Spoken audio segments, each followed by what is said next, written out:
మీ చుట్టూ ఎప్పుడైనా చూడండి, అందరూ సామాన్యులు కనిపిస్తారు, అసామాన్యులు కనిపించరు. కావాలంటే చూడండి, చక్కగా రాత్రి పడుకుంటారు, పొద్దున లేస్తారు. లేచిన తర్వాత ఏదో కాస్త అన్నం ఏదో తయారై ఆఫీస్కి వెళ్తారు. ఆఫీస్లో వర్క్ చేస్తారు, సాయంత్రం వేసరి ఇంటికి వెళ్ళిపోతారు.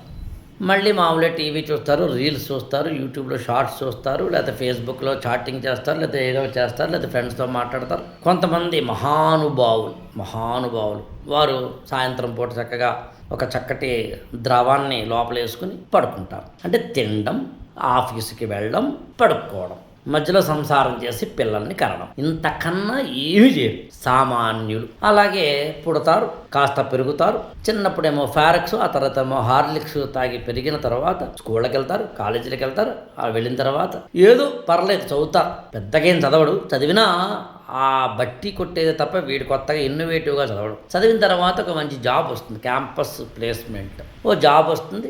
మళ్ళీ ఇందాకని చెప్పినట్టుగానే జాబ్ వచ్చింది కాబట్టి నెలకు కొంత సంపాదించుకుంటాడు కాబట్టి వీడు పెద్ద తోపని ఫీల్ అయ్యి, పుడింగ్ అని ఫీల్ అయ్యి, ఉదయం లేస్తాడు, రాత్రి పడుకుంటాడు, మధ్య జాబ్కి వెళ్తాడు, శనివారం ఆదివారం ఏమో పబ్కి వెళ్తాడు, క్లబ్కి వెళ్తాడు, ద్రవం లోపల వేసుకుంటాడు. ఇలా బతకడం కన్నా నా దృష్టిలో అంతే చెప్పకూడదు. ఇలా బతకడం కన్నా నాకు తెలిసి మన చుట్టూ ఉన్న ఇలాంటి వారు నా దృష్టిలో జంతువులతో సమానం.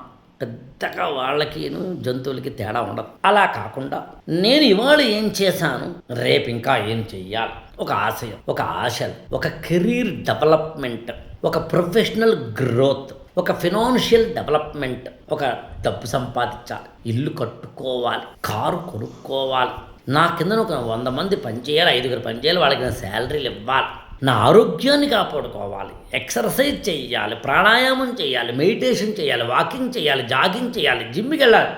ఏదో ఒకటి నిన్ను కొత్తదనంతో తీసుకెళ్తూ కొత్తగా నిన్ను ఆలోచింపచేస్తూ చేసే అందమైన జీవితం ఇంకోటి ఉందని తెలిస్తే అలా రొటీన్లా బతకం.